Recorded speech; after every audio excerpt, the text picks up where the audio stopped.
Venezuela কি সত্যি আমেরিকার জন্য হুমকি ছিল, নাকি তেলের দামে ডলারের ক্ষমতায় কেউ হাত দেয় শুরু হলো এই যুদ্ধ?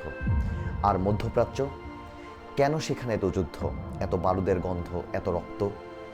শুধু কি একটি দেশের নিরাপত্তার জন্য সারা পৃথিবীর নিরাপত্তা আজ হুমকির মুখে? আসসালামু আলাইকুম। লর্ড পেস্কেলের আজকের ভিডিওতে আপনাদেরকে স্বাগত। আমরা গত দুটি ভিডিওতে দেখেছিলাম ভেনেজুয়েলায় কিভাবে আস্তে আস্তে তার শ্যাভেজ কীভাবে তার ক্ষমতা ফিরে পেল, মাদুরো সম্পর্কে আমরা জেনেছিলাম।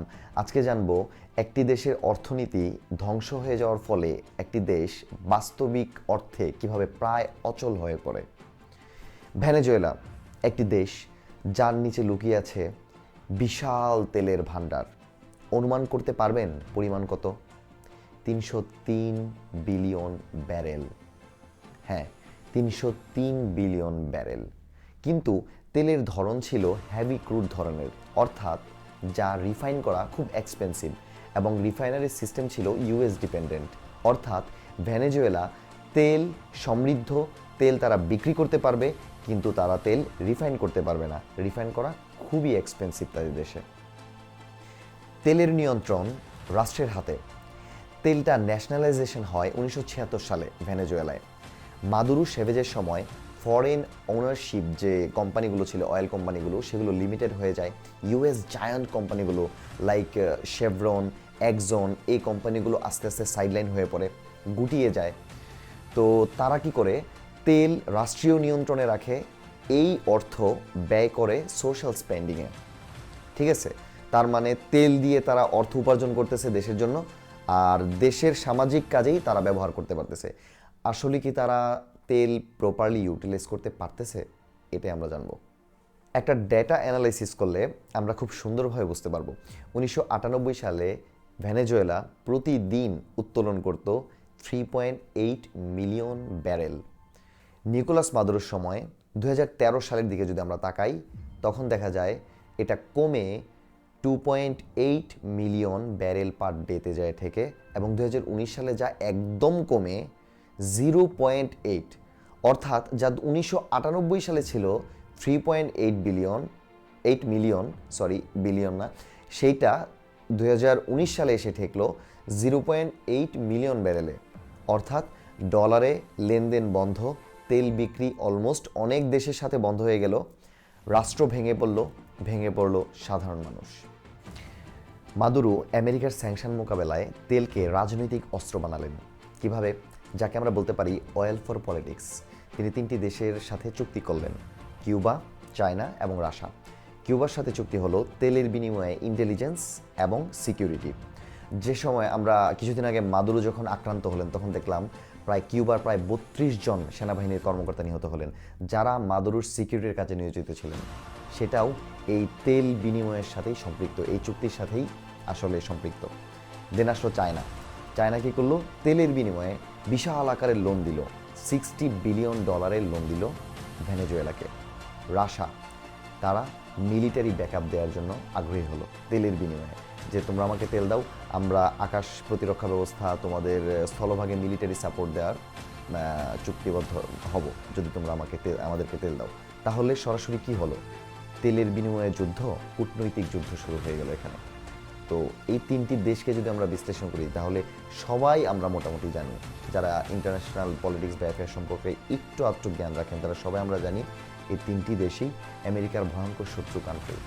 তো সরাসরি আমেরিকার চক্ষুশূল হওয়ার জন্য আর কোনো কারণ কি দরকার আছে? ট্রাম্প সরাসরি যুদ্ধে গেল না, তিনি স্যাংশন খেলা শুরু করলেন।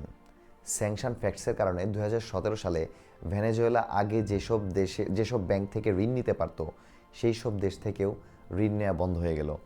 ঋণ নেওয়া ব্যাংকগুলোর মধ্যে ছিল আমেরিকা ওরিয়েন্টেড অনেকগুলো ব্যাংক, যাদের মধ্যে American banks, investment funds, hedge funds, pension funds, US based funds, bond buyers. অর্থাৎ নিউ বন্ড নিষিদ্ধ হয়ে গেল, এবং আগে ঋণ নেওয়া ছিল সেখান থেকেও রিফাইন্যান্স করা বন্ধ হয়ে গেল। অর্থাৎ তাদের অর্থনৈতিক ব্যবস্থা একেবারে ধ্বংসের দ্বার প্রান্তে এসে পৌঁছালো।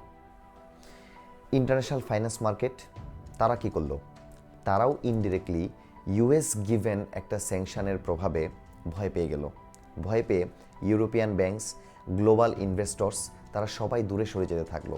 এটার কারণ হিসেবে দেখা যায় ইউএস ডলার্স ক্লিয়ারেন্স না থাকা, এবং যদি ভেনেজুয়েলার সাথে কেউ বাণিজ্যিকভাবে চুক্তিবদ্ধ হয় সেই ক্ষেত্রে হ্যাভি ফাইনের একটা আশঙ্কা, যার ফলে নন ইউএস ব্যাংকগুলো ভেনেজুয়েলাকে ঋণ দেওয়া বন্ধ করে দিল। তাহলে ভেনেজুয়েলা কি ট্রাই করেনি ওয়ার্ল্ড ব্যাংক থেকে ঋণ নেওয়ার জন্য, আইএমএফ থেকে ঋণ নেওয়ার জন্য? অবশ্যই ভেনেজুয়েলা ট্রাই করছিল আইএমএফ এবং ওয়ার্ল্ড ব্যাংক থেকে ঋণ নেওয়ার জন্য, যেন তাদের অর্থনীতি ভেঙে না পড়ে। কিন্তু ওয়ার্ল্ড ব্যাংক এবং আইএমএফও তাদেরকে ঋণ নিতে অস্বীকৃতি জানায়। কারণ হিসেবে তারা দেখায় যে মাদুরোর প্রেসিডেন্ট হিসেবে লেজিটিমেসি প্রশ্নবিদ্ধ, তার বিরুদ্ধে নার্কো টেরোরিজমের এলিগেশনস আছে এবং নানাবিধ কারণ, যেগুলো আসলে ছায়াতলে বলা যায় ইউএস স্যাংশনের একটা প্রলেপ, আর কিচ্ছু না। ইউএস স্যাংশনের একটা প্রলেপের নিচে তারা কাজ করছিল। যদি আমেরিকা স্যাংশন না দিত তাহলে তারা সব জায়গা থেকেই আসলে ঋণ পেত। এটাই বাস্তবতা, এটাই সত্যি। ভেনেজুয়েলা যখন সারা বিশ্ব থেকে ঋণ নিতে পারছিল না, স্বভাবতই তারা ঋণ খুঁজতে লাগলো কোত্থেকে পাওয়া যায়। অনলি পসিবল রিসোর্সেস ছিল চায়না এবং রাশিয়া। চায়না তাদেরকে ঋণ দিতে রাজি হচ্ছিল, China backed loans, oil backed loans যাকে বলা যায়। রাশিয়া ঋণ দিতে রাজি হচ্ছিল, স্ট্র্যাটেজিক লোনস। কিন্তু শর্ত ছিল ভয়ঙ্কর।